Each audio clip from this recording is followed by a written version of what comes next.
What's up, guys? Mitch from RespectMyRegion.com here with another episode of the North American Weed Tour podcast. Today, I am joined by CEO and co-founder of West Coast Cannabis Club, Kenneth Churchill. How you doing today, Kenneth? Mitch, I'm doing well, man. I really appreciate your time. Thanks for having me. Likewise, my guy. Likewise, excited to learn a little bit more about your business, give our listeners a little bit more insight on yourself in the California cannabis market. But, to start it off, I would love to know, and I know a little bit of it, but we'll let our listeners know a little bit of your origin in this industry.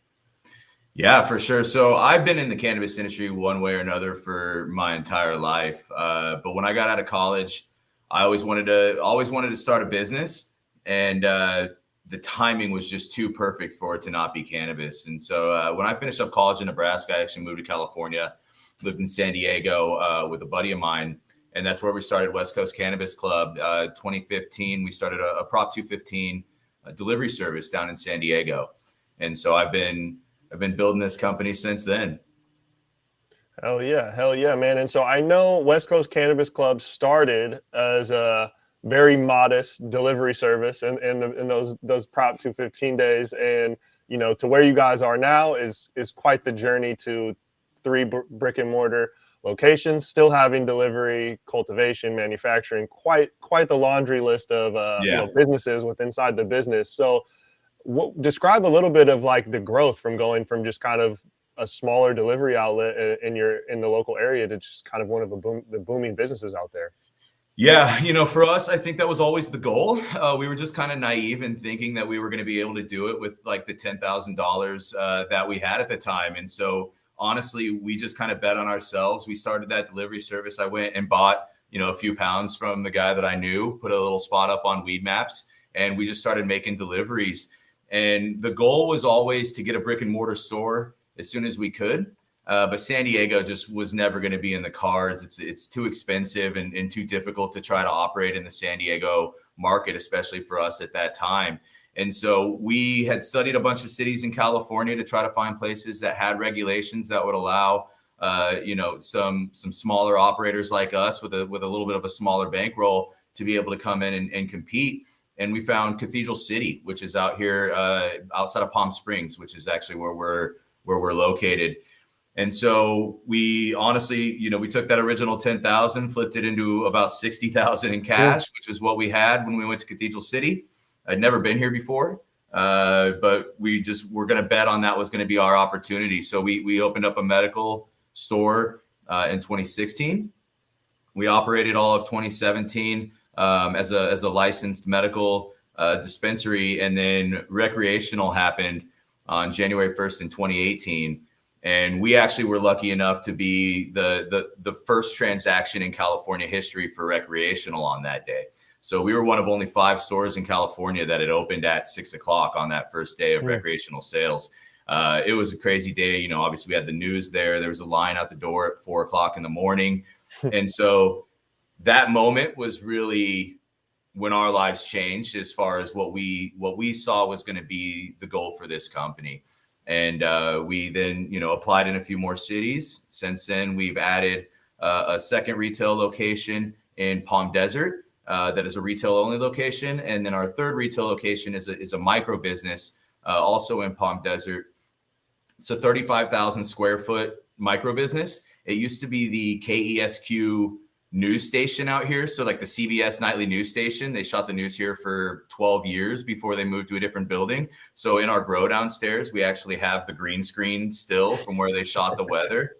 And so in this building, we have retail, we have a manufacturing facility and kitchen inside of the building. We also have licensed up to 10,000 square feet of cultivation, but we're only doing about 3,500 right now. And we do full distribution out of this building as well. And so this has kind of been, the vision is to get to kind of where we are now. And so now it's on to trying to get some more stores and getting our own brand into some outside sales positions. Awesome, man. And obviously, I've been down there to the Melanie Place location. It's a gorgeous building, and how you guys are able to have, pretty much every facet of the cannabis industry inside of one building, essentially. Right. I mean, I know it's different units, but is pretty amazing. What has been the importance for you guys of having that micro business that has so many, you got manufacturing right there, distribution, delivery, like, does that make life easier for you, or is it still kind of difficult because it's different licenses and there's regulation there? So we're lucky that since it's the micro business license, it's all kind of combined into one. So we don't run into many issues as far as like there's not different units. It's one building and each license operates inside of it. The difficult part is, as you and probably all of your followers know, is it's not easy to do any of these verticals on their own. Each one of them is very difficult in its own way. They take a certain amount of expertise. We're just very lucky that we have an incredible team who have shown that they're able to take on these verticals and not slip their standards.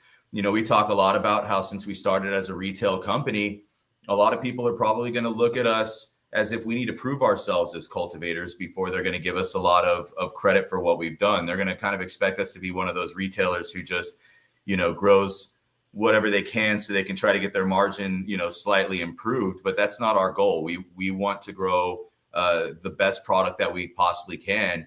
That being said, it's almost necessary for a company of my size in California to be vertically integrated. It's so difficult to try to compete with a lot of the very large retail companies who have, they're backed very well in a capital standpoint.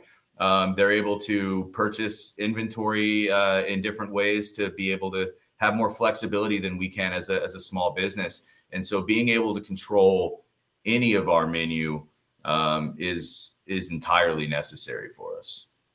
Absolutely. And for you guys, obviously having distribution through retail and delivery, right? Having that cultivation, you're going to really be able to have just full control of that customer experience and end product, getting it to your guys in the local area.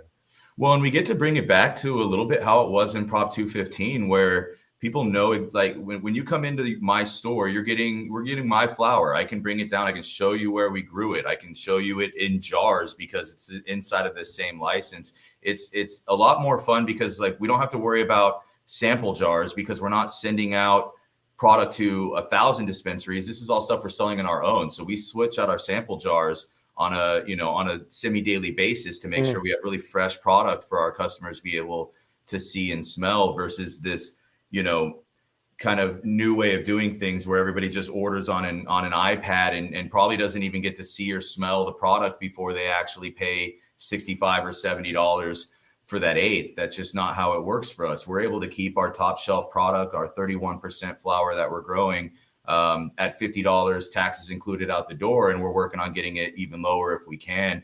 So we're really just doing it because we just think that it's the best way to actually run a cannabis store, to be honest with you. I'm from Colorado. That's how a lot of it was done out there. And it was so fun to go to Colorado and see people actually pull out product that they grew and weigh it in front of you instead of just having to buy a 7-month-old, prepackaged product that the brand who's selling it probably didn't even grow it themselves anyways. So California is kind of it's an interesting market, man. And I love the flexibility that this micro business gives us because when I take people on tours of this building, I can show you the gummies that are being made that are going to be on the shelf in 4 days. You can see the grow that we're going to be pulling down in 2 weeks and come back and actually try to buy that product, 2 weeks later. And I do think it is very unique. Absolutely. And, to that point of, cannabis having to be in sealed jars and not being able to get a good smell or taste, that's definitely a common hurdle in this industry in a lot of states. And as we've interviewed quite a bit of cultivators or people just, connoisseurs on this podcast, the two things that seem to matter most to anybody that smokes good weed is the smell in the jar and the taste. And clearly you can't taste inside a retail environment. But the smell is the best, the best telltale. Is this product going to be good? Because product can look good, and like everyone, the cure isn't right. It doesn't taste good. It doesn't smoke good. That's not uncommon, right? And so, a lot of the way this market's been set up has been to not been to, but has a result of that has inhibited that consumer interaction with a product until you buy it, which, as you know, like if I come buy something from you and I go home and have a bad experience with it, it's not just the brand. It might be, and depending on our relationship as a consumer at the store, I might be like, oh, this store sold me some bunk, you know? And it's Yeah. like, well, they didn't even know because the jar was sealed when they had it, We right? didn't even know. Yeah. And I mean, especially, man, it just takes me back to, this recreational legalization.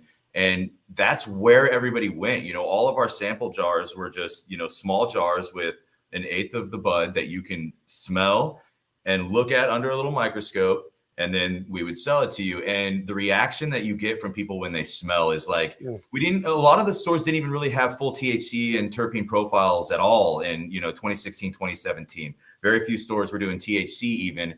And what you bought your weed on almost all the time was the smell, because it all looks good. But when you find that one, you're like, yeah, this is what I'm looking for, without even knowing what the terpene profiles were in the THC percentage. And so I'm happy that they have those things to choose from now. But I think a lot of people who've been smoking for a long time, there's just something about the smell that's so important to the product that they're buying. And in California, that's hard to get because it is a different environment where, like I said, we have literally some stuff that we pulled down. I told you I was trimming some bud this morning because I want to get it out as fast as I possibly can. Because as soon as we get it to testing, it's back and on the shelf 2 days later. And we're one of the few places where you can actually still buy, sticky bud and actually smell it before you leave. And I think the people out there, I want to emphasize that we're talking about the CEO was out there trimming this morning before a full day at work, man. So I mean, that's a great point there. And one other thing I wanted to ask is, starting out obviously delivery and then going to one brick and mortar and then obviously scaling from that. How important has it been to kind of take these, not granular, but these steps into new businesses and expansion, as opposed to just like companies that potentially get a lot of funding and it's like, all right, now you're starting cultivation, retail, delivery all on day one, right? Like what has been the importance of kind of taking these step by step, even if it was unintentional? I think for us, it's been very intentional because it's almost been by necessity. We weren't in a position where we were coming in crazy well funded. We've had to self fund everything that we've done. And it's me, my best friend from high school, and my best friend from college who started this company. Very smart guys, by the way, not just because they're my best friends. Those are actually the two guys that I would want to be my co-founders with me, ride or die, no matter what. But we understood that we weren't going to be the best capitalized company in California. And we also like having control of our own company. So we're not going to go to try to raise a huge amount of equity and lose the entire business that we feel like we've been building this whole time. So even with this 35,000 square feet, we brought this on with an understanding it was going to take us some time. We negotiated really conservative leases. We don't come in and promise the world to these landlords. We explain to them like this is a long play for us. We're not trying to flip this company and sell it in 3 to 5 years. We want to build something that we're proud of and that we can still have in this community 10 and 15 years from now. Our employees are having kids while we're building this industry. Like there's generations that are coming into this company. And so for us, it was never like, let's see how fast we can grow and then make a bunch of money and head out. Making a bunch of money is always nice if you can do it. But at the same time, like we have long-term goals with this. So for us, it's been take your time, do it when you know that it's the right thing to do. Cultivation, we were a company for 3 years before we started cultivating because we just knew retail better. And so we wanted to get as good as we possibly could at retail. And then we can start working on a new vertical and try to be just as good at that vertical as we are at the first one. And I don't think that's what's happening in a lot of companies. I think there's a lot of rushing to just try to be first to market and to just get these press releases. And it's just a different motive. We're a small company. We're privately owned. We don't have large investors that we have to answer to. We just have a bunch of customers that we have to answer to. And so that's where we try to put our focus. Yeah. And there's so many of the people that are rushing, I don't think fully comprehend the nuances of this industry, right? Of like just cultivating the path of saying, hey, I want to start a cultivation facility to actually having product for sale and then actually having a consistent supply that is up to certain standards and all Right. these different facets, right? Like it's not very realistic to put a timeline before you start a cultivation facility along with No. retail and delivery. Like there's just a lot of variables there. I mean, we completely lost our first two crops, but we kind of knew we were going to, right? Like we were trying new things. We wanted to see where it went. And then, it comes back and, you were using heavy metals because the water, the local water has too high of heavy metals to even actually pass, testing facilities. So, you lose that batch, but that's kind of the fun part. If you're not, we did a 12 lighter, so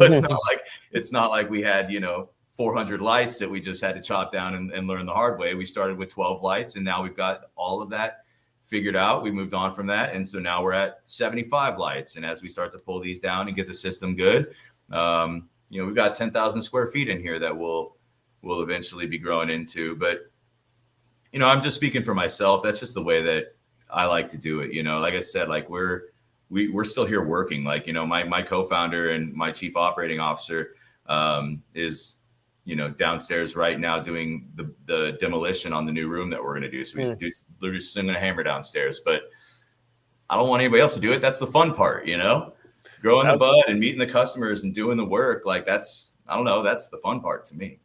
Absolutely. And I think, something that's impressed me with you guys, and I might have said first time I met you, is like when you look at the stats of how many businesses you guys have with the outlets, you look at kind of the branding, it doesn't feel as small of a business as it does. Like you guys have built a very respectable company via these number of retail outlets you have and having these arms of the business. But I also think you guys came together with really clean branding, and you don't really see a lot of companies that have like this local small business, like are truly that, but also has put such an emphasis on making sure it looks like a very clean, well-represented company. So what kind of went into the thought process and the inspiration behind branding and kind of the approach to merchandise and making sure you guys are just represented really well?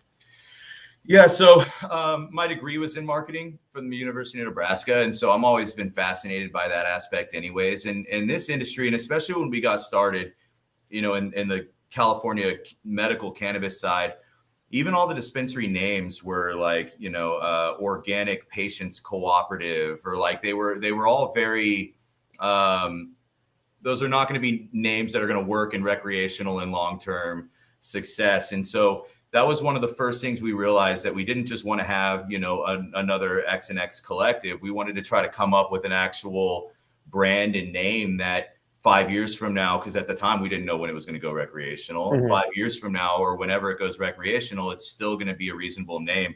Could not believe we got West Coast Cannabis Club. That one was just kind of one of those, smoked a blunt at the right time and did the little Google search. And I was like, it's available. And so as soon as we had that, I think we just knew we had our vision for the brand, and and it was something that we felt like really matched our own personalities. And so that's another reason why I think this brand works for us, is because it is us. It's very much, my marketing department is me and Monica and Tatiana, two of my just really talented employees who do so much more than just marketing, but we also just do all of our marketing. And so the company is just kind of unapologetically us, I think. And it's kind of worked. It's kind of worked for us because I think people can see that, and it doesn't look contrived. And our employees love repping this company. It's something that we can all just we all have a part in. Yeah. And so another thing I wanted to ask is, just the pulse of the culture in Palm Desert, Palm Springs, the Coachella Valley. What does kind of cannabis culture look like? Because I know we were talking right before we started, is obviously tourism fuels that industry for a season of the year. But then you guys also have a pretty large, regular population of just people that live out there, because it's a pretty big spread out area. What is kind of the state of the culture of cannabis out there?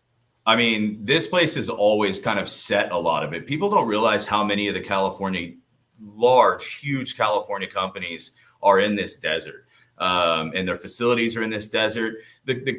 this community out here in Coachella Valley is 100% accepted their role as a leader in the cannabis industry. And I love it because it allows me to get involved in some really interesting things. I mean, I literally, we have a board seat on the Greater Coachella Valley Chamber of Commerce. We have, we have a brick at the YMCA that says West Coast Cannabis Club because of our relationship with them, because these companies have accepted cannabis as an actual industry here. So it's really great because at this point, you don't have to fight against them for what we think is right for the industry. They want you to be here. We have such a positive relationship with the local cities out here. And then just the people who live here. I mean, it's definitely it's definitely full of people who are going to help support this industry. You know, I mean, like you said, we lost Coachella, we lost B&P Parabol, which is a huge tennis tournament out here. Stagecoach, all the events that disappeared over the last couple of years. You know, it was the locals that kept companies like us alive when a lot of the bigger companies have been struggling because they spent so much time and effort trying to get all of the tourists that they forgot that there's 400,000 people who live here year round who like cannabis too. And so a lot of those people, they like to stick to the local companies who kind of take care of them, and because they're very supportive of the cannabis industry out here and have been for a long time. And what's it look like kind of local versus tourism? Is there a disconnect there, or does it seem to live in harmony? Because sometimes some areas there's like I don't know, there can be a disconnect around seasonal, tourism. Not at all. There's no disconnect. The only disconnect actually comes from, I think, more on the corporate and company side when they come into Palm Springs and they come into the Palm Springs and Coachella Valley and their entire marketing plan is just the Coachella Music Festival or just their idea of what Palm Springs is. The people of this community love tourists. We love the snowbirds who come in. We welcome it. I mean, our economy entirely relies on it. So there's no disconnect there. There's a lot of respect for the people who come into this community and I mean, frankly, spend a lot of money and are very supportive of the businesses here. But it is funny because a lot of the brands and the people who try to come into this area definitely think that all this area is a music festival in April once a year. And then just, the downtown Palm Springs vibe. And it's not, it's a huge community out here. And it gets completely glossed over by a lot of people. Absolutely. And, that's something that you see in a lot of different areas. People know that area for tourism for these music festivals. And so it's not uncommon to hear situations like that where they overlook. But it is interesting, though. Do you feel like people in the local community actually go out and enjoy these festivals as well? Or is that more reserved for kind of tourism? Oh, well, it's people definitely go. I mean, Coachella is a little different because in Coachella, you can make so much money Airbnb in your house for 1 week. People will pay 2 months mortgage. So a lot of people just kind of leave for Coachella. If you live around the festival, why not? But yeah, I mean, it's just kind of part of the community and the culture out here. I mean, those festivals are what keep a lot of this area alive and fun. I mean, there's so many resorts out here and restaurants that thrive off of that. And so most people out here work them. That's kind of the huge thing with Coachella is that's thousands and thousands of jobs for people that they get to go and partake. But so I mean the festivals are just kind of a way of life out here, man. It's a lot of fun for sure. But it's funny because it's just this is a big community. There's 800,000 people who live in Coachella Valley during season. So there's a little bit of everything out here. Yeah, people from all over. So, Hall of Flowers is about to bring itself out there here. Yep. Yet another thing, coming to that area. What's kind of the temperature? You feel like the local community is excited? I know a lot of the brands I talk to in LA are excited because it's such a quick drive from LA. Easy. It's not Santa Rosa. But how are you guys feeling about Hall of Flowers coming down there? I'm excited, man. I always make the trip up to Santa Rosa because Hall of Flowers is just such a great event. But yeah, I mean, now it's down the street from me, so I'm excited for it. It'll be interesting because, like I said, it is a big desert, so it is a little different than Santa Rosa. So I'm guessing that a lot of it is going to end up in Palm Springs, even though Hall of Flowers is actually in Cathedral City. And so I'll probably be attending more parties than we'll be throwing on. But I'm excited to see where the events are, because I'm already hearing a lot of fun things that are starting to come out. Palm Springs, they've rented out some big event situations out in Palm Springs right now. So you know, Hall of Flowers will go big. You know, all the companies are going to come in and spend a lot of money, and I'm always supportive of that. Anybody who wants to come to Coachella Valley and spend money is always good in my book. And so for you as a business owner that attends these trade shows, what do you kind of look for when you go there? Trends and relationships, to be honest with you. I think as a retailer, I'm always looking for like what's going to be kind of the next big product. I mean, obviously proprietary disposable vapes are kind of a thing right now. Everybody trying to get that next one that hopefully they can try to catch the really successful ones that are out there.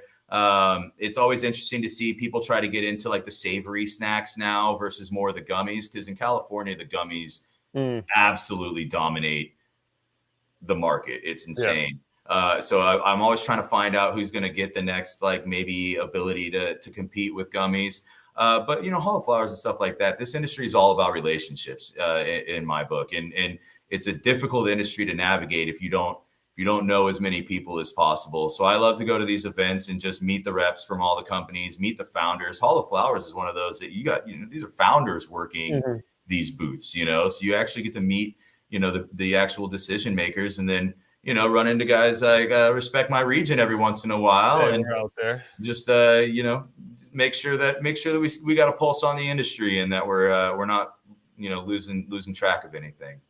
Absolutely, absolutely. And I think that's a great point. You know, having Hall of Flowers, I think, has been so successful because, I mean, who they work with, but also having that targeted focus of, like you said, there's going to be owners there. You know, the networking is so high level at that type of event. It creates, you know, we're talking about this force. It's like, feels like something you can't miss. And while a lot of events give off that feeling, that's definitely one of the few that, you know, in my book, it's definitely makes it on that list, as opposed to, you know, MJ BizCon was a great time, but it's such a hodgepodge of people, right? It's not, Right. It might not be as much value. It Yeah. probably isn't as much value. I'm a California operator, and to be honest with you, I don't have a whole lot of interest in multi-state unless it's just something that presents itself in an interesting way for me. And so, you know, MJ BizCon's a hard one. I don't need a $12 million machine that can, you know, chop up 4,000 pounds of hemp an hour or anything. Like, that's just not something we're looking for. And then, you know, a lot of the relationships just aren't as personal. Hall of Flowers is so specific. I mean, everybody that I run into at Hall of Flowers is somebody that I want to be running into for the most part.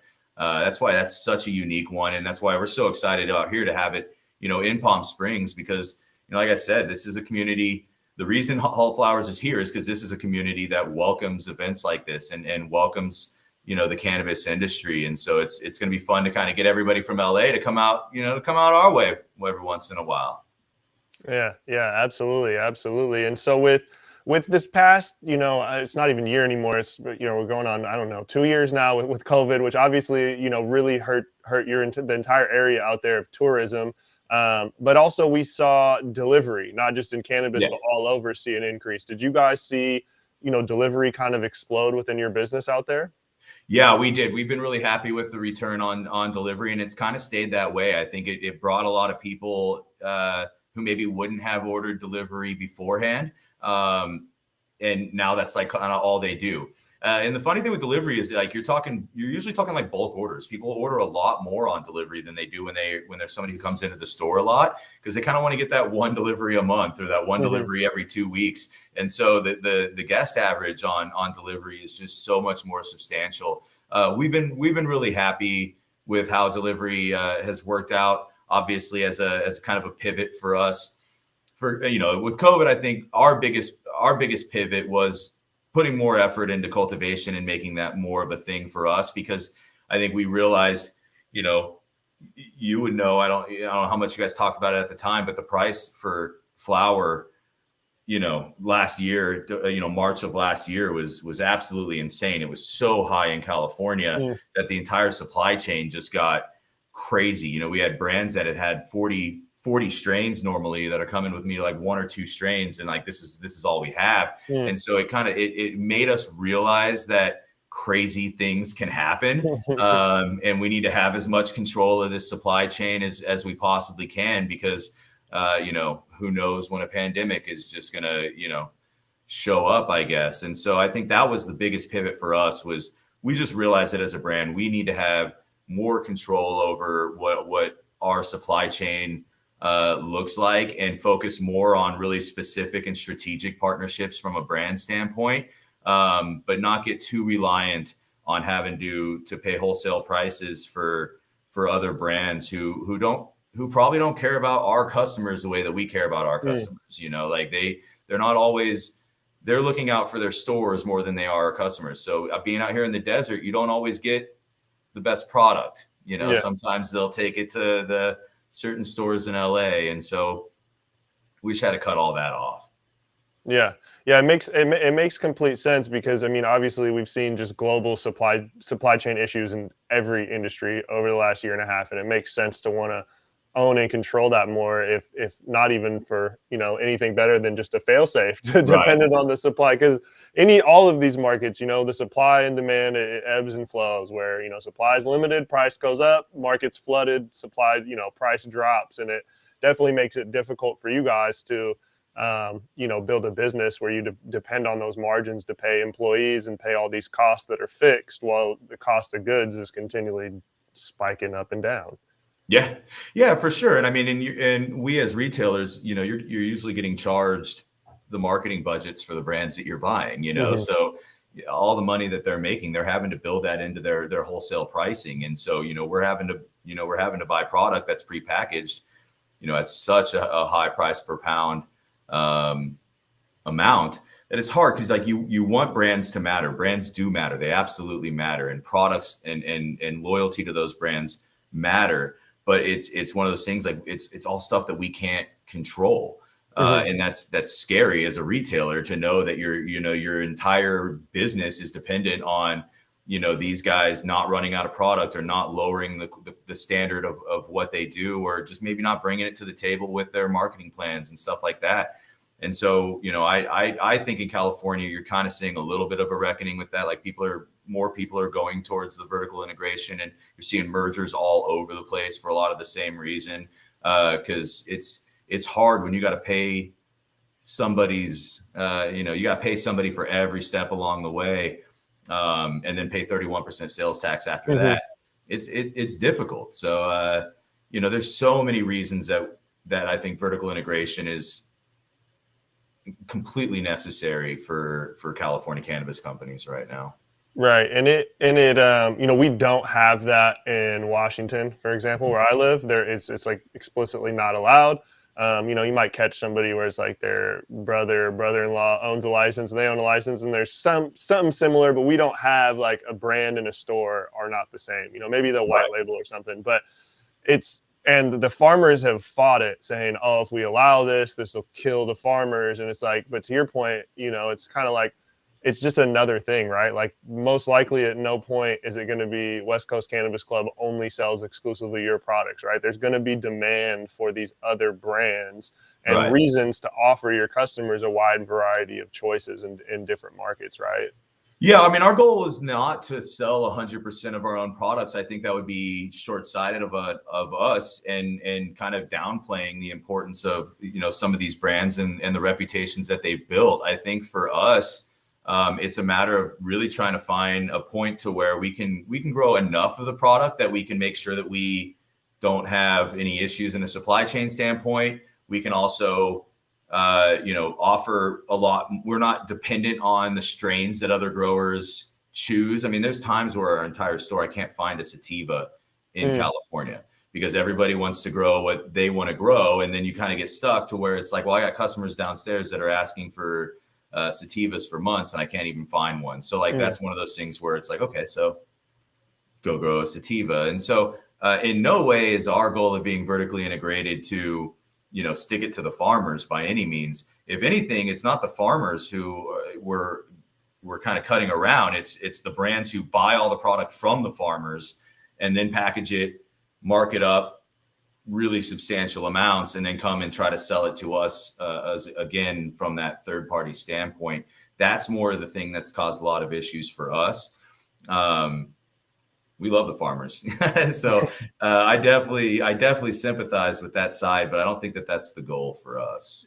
Yeah, and I don't think that's, I think it's a even a short up here, the relation to what I just brought up, I think it's kind of short-sighted for the farmers, because you think 5-10 years down the line, some form of vertical integration is going to be everywhere. As we move to national, federal legalization, what are you going to want? Some states have vertical integration and some states don't. We'll probably Right. move to something where it resembles a little bit of both. There's more for everyone. But on the point of these brands, we don't have to list your favorite brands, because I know Yeah. some people are a little touchy on that. But what are some of the brands you notice that people come into the store and like ask for by name? Some of those brands that have done a good job cultivating demand. I have been just blown away by the year that Jeter has had right now. It's absolutely insane and they're out here in the desert too, man. It's another one Mm-hmm. of those companies that I've been watching for a long time. We've been doing business with Dreamfields and Jeter for a long time, and to watch them go from just kind of like an up and coming kind of small pre-roll company to just absolutely taking over the pre-roll side, and especially the little baby Jeter infused pre-rolls. That product's insane. I can't even get orders from them that are big enough because they're just out all the time. Love that company. Raw Garden did a really great job kind of finding their I don't want to call it a niche, but their product SKU category that they run with, and they have a lot of loyalty in there. I mean, they were moving a good majority of the concentrates for a while in California have been coming from Raw Garden, especially in our area of Southern California.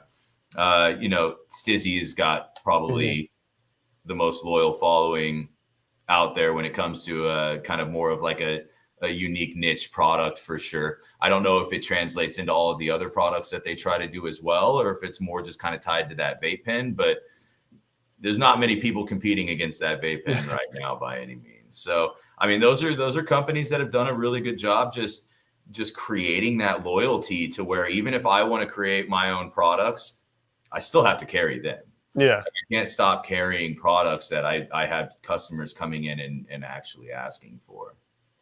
Yeah, and that's something that I think a lot of brands need to understand and take hold of like, there's not a lot you control. It's very difficult, but looking at these brands that have been able to build following, I mean, you hear right here from the owner of multiple retailers is like he could not carry it. Even, I mean, he didn't say if you didn't want to, but it makes it very hard to not carry these products, as opposed to, brands that I don't know, could be replaced, right? Where there's 5 other competitors in the same category that are same price, same quality level, and haven't carved out an audience. It's a difficult thing to do, to carve out an audience, but if you have that, it's undeniable. You can't, I don't know, you can't say no to it.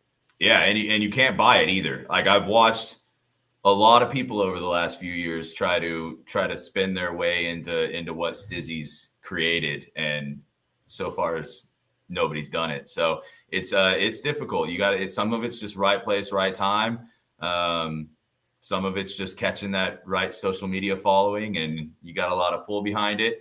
And some of it's just having a really incredible product that differentiates itself, but it's not usually that. Because it's hard to differentiate the product that much in this industry. Is it a really good product's really good product, and so it's always interesting to see who takes off and why, for sure.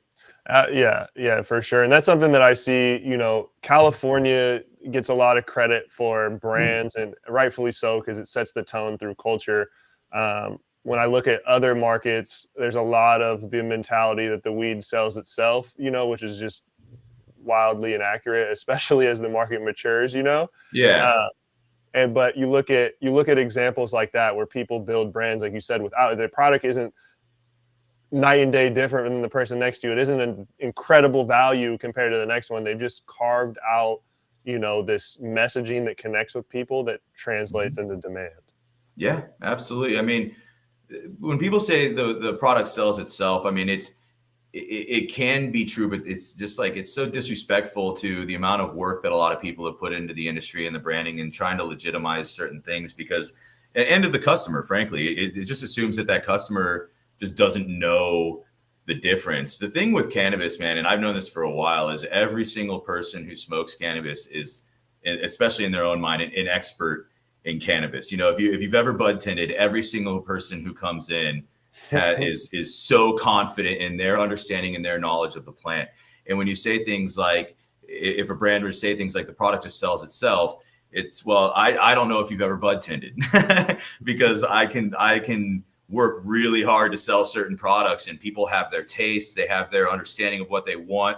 You know, the guys will come in and be like, I only want purple. And it's like, okay, well, give me like an actual scientific reason why you think that purple is the only thing that matters. And he's like, I don't care. I only want purple, you know? But there's brands that understand that customer. And so they're growing purple because they know that guy is going to buy it every time. And so it's so much more complicated than that. I mean, this is a huge industry. I mean, you're talking about, you know, if you got a few stores in a local area like this, you've got, you know, hundreds of thousands of customers, and to assume that they all want, you know, you can just grow 5 or 6 strains and put it on the shelf and people just come in and buy it. I don't buy that at all. Absolutely. And it's, you know, what drives demand, right? Is it past experience? Is it hype? Is it colors? You know, colors and branding definitely drive some people, right? Some people pick stuff out just because of the way the packaging looks. It looks cool. Yeah, I mean, well, it's hard because like I'm such a snob with cannabis, but it's funny because I say this all the time. Like I enjoy red wine. I'm not a sommelier, and every sommelier in the world would be terrified to find out that I usually pick which wine I'm going to drink by the coolest label. Yeah, because I'm just like, oh, that one looks like a cool wine, because I'm not like, I'll just enjoy it, right? And I do think that us as people who are very involved in the cannabis industry forget about that customer who just like, well, they just like a certain smell. They like a certain look. They want a certain price point. That's the only thing they care about. Like it's not, everybody has their own driver, and there's a lot of different ones. And so it's, you know, customers are, you know, they've got a lot of opinions for sure. And you got to find a way to kind of keep everybody happy. And that's a great point and great way of looking at it is that wine comparison, because so often we hear, and I'm guilty of it, of like, man, the customer, they only care about THC percentage. Like this hybrid sativa indica and THC percentage are about the only things that like dictate what they choose. But it's simplified things is easy for them to connect to, right? Or just packaging, because people hate that too. Like this company is too much they're selling packaging, not the weed. And it's like, but consumers, like you said, they go in there, what do you have to go off of? And you're like, well, that looks like a cool experience, a cool product. They're not what percentage of lima means in this, you know, like they don't a lot of them are, nor care, you know. A lot of them are. I mean, you know, this is the thing is like, I see it I'm on both sides of this because I love the terpene conversation, and we do spend a lot of time trying to educate our customers on those things. I think I say that with the caveat of, man, people got a lot going on in their lives. Getting a doctorate degree in cannabis is potentially not on the radar of things that they want to spend their time doing, you know? And it's one of those things where, man, like there's, you know, I went to college in Nebraska, man. It wasn't that long ago that I was buying my bud, you know, in a Ziploc baggie in a CVS parking lot. And so, and you know what? I loved the experience back then too, without knowing what the test results were, without knowing what the terpenes were, without even knowing what strain it was half the time. And you almost can't look down on that customer just because they like that simplified experience, you know? And so you got to find a way to do both, you know, like we try to teach people about terpenes, but some people are just like, you know, it's a 60-year-old grandma who's been smoking since 19, you know, whenever, like, she doesn't care about myrcene. She just doesn't. Yeah, and I mean, even to your point of wine, you know, I'm just thinking about, you know, like I like beer, craft beer, but I'm not like, I'm not a nerd. You know, I buy a lot, I try a lot. I usually buy it off the packaging. Because you're like, dude, that's a cool packaging. Like, you know, or India Pale Ale versus you know, lager, whatever. Like, you know, I look at these simplified things, and then I'm like, yeah, I like that. And I might look at, okay, who made it? Let me try some of their other beers, but I'm not like, well, this is more weedy than hoppy. Do you have any, you know, then go in there next time. What's a weedy, you know, I'm not, even though I buy quite a bit of beer, I don't even care to like think about it on that level, you know? We're so close to it. And I run into this a lot in the cannabis industry, and we're so close to the plant. We're so passionate about this industry that we kind of expect everybody to meet that energy. Mm-hmm. And a lot of people do, and eventually a lot of people will. But there will always be a casual consumer. There always will be. Not everybody's going to want to be a sommelier of cannabis, even though I absolutely do. And I do think as a retailer, that's a difficult thing. It's a difficult line to toe, Mm-hmm. you know, like you have to understand that you have to do terpene profiling. You have to do the testing. You have to explain to people what this product is. You have to care about it so much that when they try it, no matter what, they're going to like it, even if they don't know why, you know, like they don't have to know that the reason that it smells like lemons is because it's full of limonene, you know, like they just like, oh man, that actually smells like lemons. That's crazy. Mm-hmm. And that's enough for them. Yeah. Yeah. It's, oh man, this is a good conversation. Because like I said, I ain't even, you know, this is something I have a lot. And I hate the, you know, the THC. Like I said, my least favorite thing when I go into dispensary is, you know, I'm always like, I'm pretty generic. I'm always like, what's the most fire? What's the hottest thing in here smoking? And someone's like, well, this one's got such THC percentage. And I'm always like, God damn it, bro. It's not what I asked. But I get that because that's what everybody cares about. But for you guys on the retail and delivery outlet, it's like consumers really care about THC percentage, right? Mm-hmm. And so how much does that end up dictating what you purchase, even if you have to acknowledge we don't care about it that much, but obviously you can't ignore consumer demand? Oh, I mean, I would say it's a lot of the reasoning behind what we purchase. I mean, the good news is like, I also, the hard part, there is such thing as high THC weed that's also really good and is high in terpenes and these other things. And so I don't know that it has to be if it's high in THC, it's just more complicated than that, you know? And so I think we absolutely start with THC. And then if we do terpene profiling on all of the stuff that we do as well. And so if you're coming in with high THC and really crappy terpene amounts, it's not going to be very hard for me to go to somebody else who has really high THC and just better terpene amounts. Because at the end of the day, if it's 17, 18%, it will sit on my shelf for months. It just will. Or I'm going to eventually have to take a hit on that product by, you know, selling it for cheaper to get it out the door. It doesn't matter if it's 6% terpenes. There's not enough people coming in with that knowledge where if they see something that's 30% THC and 2.5 terpenes and something that's 18% THC and 5% terpenes, they're still going to buy that THC product. They just are. And it's hard because like, I think a lot of it does kind of come to alcohol. Like you just think that a higher alcohol by volume amount, it's like the higher the number is, it just makes sense, you know? And so it's hard to blame the customer for feeling that way. And it's not, I guess it's kind of not my job to make the customer feel bad. It's, if anything, it's to make the customer feel really happy with the purchase that they just made, you know? And if they come in and say, give me something that's 34% THC, like, man, you're going to go home with something with 34% THC and you're going to be really happy with the experience you had at my store. And then next time you come in, I'll try to talk to you about how, hey, maybe next time let's look at this or something instead. But it's hard, man. It's definitely hard.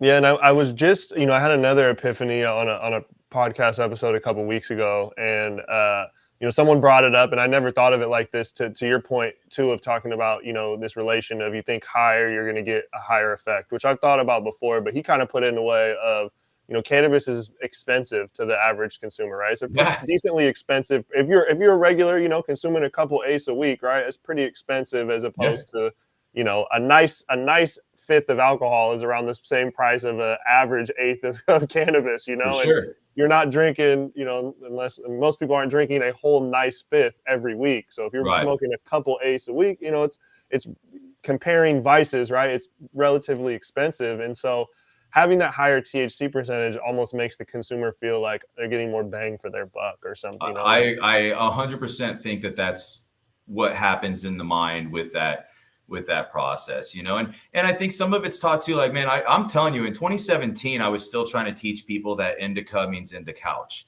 Okay, so like it wasn't that long ago where our customers didn't even know what indica and sativa was. We had to come up with like funny little phrases to make them realize that indica was going to make you go to sleep. And then it's like in 2 years, the tone in this industry has changed so much that most consumers they just haven't. It took them 50 years of smoking to learn about what indica was. And then now we're like terpene profiling and THCs, and now we're hitting them, and rightfully so. I'm not putting down about the CBD and CBN, and now we're hitting with THCA, and we just have so much more understanding of the plant that it's gonna probably take a little while to communicate that to a lot of the recreational casual consumer. No, that's such a good point. And it is like when you take a step back and look at things from the macro, right, you can see how much progress. In the moment, it might seem like, how this is taking forever. And I think that's true in a lot of things in life. But I mean, that's such a good point, because even myself, right, I would say pre-legalization, I was definitely more into weed than the average person. But I still, I'd probably had only seen and accurately been labeled, I don't know, 12, 15 strains off of years of Right. smoking. And I kind of understood indica and sativa kind of at an early age, just getting stuff straight from growers. Right. But you're right. Since legalization, not only is the education so much more prominent, the science and the studies are now happening, but also the stigmas drop to where we can, the communicate in open forum like so much easier. You can just Google search shit, whereas in the past you might have even been, are the feds watching my Google search? For I sure. don't really want to search. Yeah, for sure. Well, and I mean, even I've just seen so much of that, especially like, through the recreational and all we got a lot of press coverage, and I share it all on my Facebook. And it's funny because it's like, you're on the front page of the newspaper, you share it on Facebook, and my grandma's like, congratulations, honey, I love you. And it's just funny because I'm like, man, like I was on the newspaper for selling weed in like 2005, and nobody told me congratulations back then. It was a entirely different conversation. And then now it's like, my grandma's proud of me. She shared it on her Facebook, and it hasn't been that long. It's absolutely insane how much, the world has changed in 6, 7, 8 years when it comes to this topic. And so I think there's just a lot of consumers who are still catching up to the just weed's not evil, let alone like the intricacies behind it. We get customers that come in every single day who are like, they've got their sunglasses on, they've got like, they're just kind of like, they don't want to be seen. Like they're like, hey, like if my kids see me in here, and I'm like, dude, your kids already come in here, it's like, it's just go home and talk to each other. It's fine. But they're still scared of it, like they park in the back of the parking lot, and it's going to take a long time to get those guys on board. I mean, we're battling, century plus of just propaganda, misinformation, and a stigma that's a very negative stigma. There's still so much around this that to evolve from. But one of those things that I know is kind of helping. I want to take it back to delivery a little bit, because I know that's something that's helping break down the stigma, right, of this last 2 years, cannabis being deemed an essential good, seeing delivery of cannabis much like any other product. What are some of the important factors that go into having, a delivery business in this space? Yeah, I think the hardest part about delivery is getting people to know that you have a delivery without almost being too in their face. People want casual deliveries. I mean, we have unmarked vehicles. Like we're not wearing West Coast Cannabis Club shirts when we show up to your home. They don't want an announcement. They want it to look like it's an Amazon drop off or something very quick, in and out. And I think the hardest part with it is like they're inviting you into their home.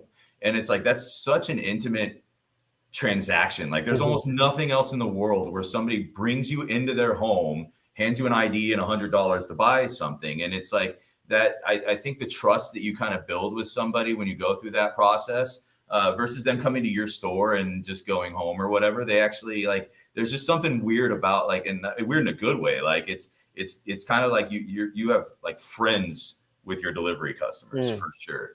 And so I think that like loyalty and just not ruining that trust is the biggest part is the biggest part with delivery. And so it's hard to get it out there that you are a delivery and without being, loud, because there's not a lot of advertising platforms to do it outside of Weed Maps, which is what everybody's doing anyways. And so getting the name out there without, wrapping our car and just announcing what we do and all those things is probably the hardest part. But we do that because, frankly, we just know what our customers want, and they don't want loud. They want, inconspicuous, easy, and kind of trustworthy situation. And so it's a delicate line for sure. Yeah, no, I mean, and that's probably attributed much to the stigma we were just talking about, right? Like, you want discretion. I don't want everyone, I don't want Bob, the neighbor, who knows my third time getting Yeah, weed delivered. he doesn't need to know every time I'm buying product, or, like some people's neighbors are just nosy, man. And they just like, nobody wants any of that nonsense. And then other people just are, again, they're still stuck in a certain understanding of what they think the perception is going to be if somebody knows that they're a stoner. Even in Southern California, I still run into people on a daily basis who are just so, they don't even understand that this world is happening around them right now. Cannabis is still just not part of their lives. Absolutely. And so, delivery, I know we spoke about a minute ago, delivery kind of boomed over COVID. Did you see any specific product categories that have increased along with, like, are people in delivery ordering one or more product category more than retail, or have increased over the last year or two? Yeah, delivery is a lot heavier on extracts. Frankly, I think it's a lot of people who they know what they want more specifically. It's something you don't necessarily like with bud. You kind of want to see it first, right? Like that's the hard part. Like if you with flower, you want to come in, look at it, smell it if you can. Extracts, edibles, things like that are a lot higher on delivery because you don't really need to see it. If you know you love a 710 Labs, wax, then you're going to purchase it and not be too worried about what's going to show up. So we see a lot more sales in those. And like I said, it's more bulk people. It's more people who are on a budget. And so they want to buy their entire budget at one time and just keep it nice and easy. This is what I order every month. Bring it to me and drop it off. And so that's definitely more of the consumer that we run into on delivery versus more of like the kind of regimented person who comes into the store 3 or 4 times a week, which is what a lot of people do when it comes to the retail side. Yeah, and I can, as a putting my customer hat on, I could associate with that. Sometimes I always tell bud tenders, if I go to especially in a state and a store I've never been to before, I always give them the warning. I'm like, I'm probably gonna be like either your favorite or least favorite transaction of the day, because we're talking today. Show me 20 different flowers. I'm gonna ask you a bunch of questions. Yeah, so delivery is not going to be something that you're going to want. Like that's going to ruin your experience, because what you're looking for is that, like, you want to find that satisfaction and know that what you just bought was exactly what you want. And that's difficult to do with delivery. It's at least with California and the way that it runs. I can't just show up with a suitcase and, it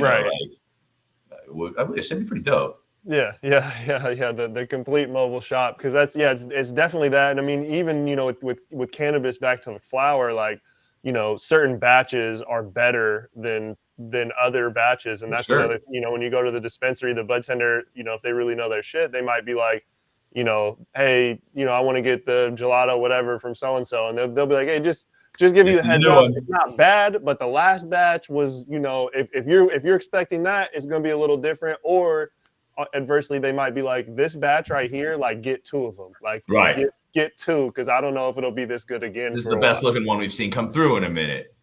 Yeah, and that's something that's unique about cannabis. And another thing that, it's difficult, I think, for the average consumer to understand, that somehow with wine, right, we can get, the 2017, that's the one. It doesn't make the 18 and 19 bad, but if you can find the 17, it's going to cost more, and buy as much as you can, right? Like, people in wine have able to learn that. In cannabis, I don't think the general consumer has been able to, like, understand that just yet. No. And, that's always the hard part, is, kind of determining what our role is, in that. We do a lot of educating, absolutely. But it's so much more personal. Like, the person you buy your cannabis from is like, it's always been, it's like your guy, you know what I mean? I think for a lot of consumers, it's like, this is my weed spot, or like, this is my bud tender, or like, this is the person that I trust. He always gives me the thing that I like. And so it's like, so much of what we do is about building relationship, and especially on the medical side, especially since we've been open since medical, a lot of our relationships are ones that we built, 4 or 5 years ago, where people were coming in looking for actual, medical advice and in really desperate situations. And so like, if that person comes in and just knows what they want and it wants to order 34% THC, I'm not going to try to lecture this person on their knowledge, because like, hey man, this is like, they know what they want. They know what they came here for. And that's for me to be cool, give them a good price, find them something they're going to like, and send them on their way. But then you get the other customers who just eat it up. They love it. They want to know everything about every strain on the menu, every brand, where these products from. And like those, I love those customers too. Cause I me, I can just sit here and talk about weed all day. So it's an interesting dichotomy, especially when, cause again, your role as the local weed shop is to make the whole community happy, not just the ones that fit into the idea of what you think your customer is. No, and that most certainly, and I think that's a great approach on it. At what point you feel like in the average transaction are you guys able to acknowledge, all right, this customer is this type of customer, and we got to cater to them a specific way? Usually the first sentence that comes out of their mouth is usually a pretty good indicator. They'll come in and they'll just be like, "I've got $40." Usually tells you that this is somebody who just probably, like you said, wants to get as much quality as they can for the dollar that they have. And in their mind, a lot of times that's going to tie to something like THC percentage, or they're going to want like a quarter, knowing that it's not going to be the best product, but they want that. Somebody will come in and they're just like, "Give me your best indica." Like, what that person's saying when they say that. They're saying, "I want something that's going to put me to sleep," and so that, that's probably, what strains to go to with that customer off the first thing that they say, for sure. Or there's somebody like, you or myself, where they come in and it's like, "All right, I hope you have a few minutes." Because then it's like, all right, this person's going to want to talk about everything, and so like, right off the bat, how that interaction is going to go. But we have so many like regulars at this point. We've been open for so long. It's like, over half the people that come in every single day, we know them. They bring their dogs. We know their dogs' names. We know their families. Like we went to high school with them. It's the customers. This is the homies. It's the regulars. Yeah. And so what goes into kind of training the staff and getting new hires acclimated to, even ones that are passionate about cannabis, but kind of understanding these nuances between the different types of consumer? I find that we're very lucky in this industry, because people want, like, the people who want to work in the cannabis industry are very they're very passionate about cannabis. Like, for the most part, they're leaving a job that isn't in this industry more often than not, right? And they're trying to get into the cannabis industry. And so like, those are obviously people who have some connection with this plant. And so I think we don't find it very difficult to find people who are passionate and want to learn. I think for us, it's more of just continuously teaching ourselves, and then, handing those resources down to our staff. But man, I feel maybe I'm just feel blessed in that regard, where, we definitely have a culture in this company that, learning isn't really like, it's not like your job. It's more of just like, it's just like our way of life. Like, learning about this plant and learning about these products and the stuff that we sell, like all of our staff, for the most part, like this isn't really a job. It really is like, this is what we do. This is the industry we work in. And I think a lot of our staff has aspirations for wanting to do, a lot of big things in this industry. And so I think for me, I just kind of only keep those kinds of people on my team. If you're somebody who I'm going to have to go and make sure that you're trying to learn about terpenes on a regular basis, then you're probably not somebody who necessarily fits with our culture, who just naturally wants to learn those things. So, we just haven't found that to be much of a problem. We're really lucky. We don't have a lot of turnover. I got the same team that I've had since day one. They're taking me to the top. So we just try to keep it that way, man. Just keep it that this is what we do. And the people who come into our stores every day depend on us to be as knowledgeable about this stuff as we can. Well, I think that's probably attributed to just, yourself at the top of the leadership, but also just the culture you guys have created. Because throughout this entire conversation, the continual theme is community, whether it's the team that you're your team you're talking about as a community, or the greater community. So clearly you guys have put 100%. An emphasis on cultivating community, and that seems 100%. Like a byproduct of that. it's what we do. And it's like, these licenses they're not given to you. It's a privilege, you know, like this is like having these licenses is, you know, the opportunity of a lifetime for someone like me, you know? And so it's like, I'm just not somebody who's going to do it little. Like we're going to understand our role. We're going to understand, you know, what our local community expects out of us. And we're just going to work really hard to meet it. Hell yeah. What's on the future for 2022 at WCCC? Staying busy, man. We've got a couple applications in cities in right now where we're in the finals. We'll hopefully find out here in the next 4 to 6 weeks on whether or not we pull off a couple of those. I feel pretty confident on them. We've got a couple other cities that we're pursuing, and then, man, it's really focusing on cultivation and our manufacturing right now, and getting our own branded products ready for our outside sales push as we start to walk into next year. And so we feel like we've gotten our brand to a point now where we've earned a little bit of a reputation. People know what we're going to bring to the table, and so we're gonna start working on finding some really select people inside of the industry that we want to start building relationships with, start to get our products out into some other people's store, and see where we can take it. Hell yeah. Big things in 2022 for, you know, you guys have already had success, you know, wish you guys nothing but continued success. And so where can people, I believe the website is westcoastcannabis.club. So westcoastcannabisclub.com. Took me 5 years to be able to finally get westcoastcannabisclub.com away from the 65-year-old lady in Texas who had it, man. She was so stubborn. But I love her now. We're friends now. So we're back now, westcoastcannabisclub.com. When did you guys get the switch? What's that? When did you guys get the switch? When did you About switch? 6 months ago. Okay. Yeah. So I still have westcoastcannabis.club. So that's all of our emails are still westcoastcannabis.club, just because we've been using it for so long. But yeah, that was a big win for me. That one took me a while. She's a shark, man. She knew what she was doing. Did you talk her down, wear her down, or did you just finally submit? Oh, I wear her down for sure, but she was a fierce one. You know, dude, the IP game that's a fun one, man. I'll tell you what, it's never a dull moment. But yeah, westcoastcannabisclub.com, man. You know, our Instagram changes what it seems like on an every 3 month basis at this point. So I know you know that pain, man. But we got a lot of big things coming, and we'll keep everybody posted on there.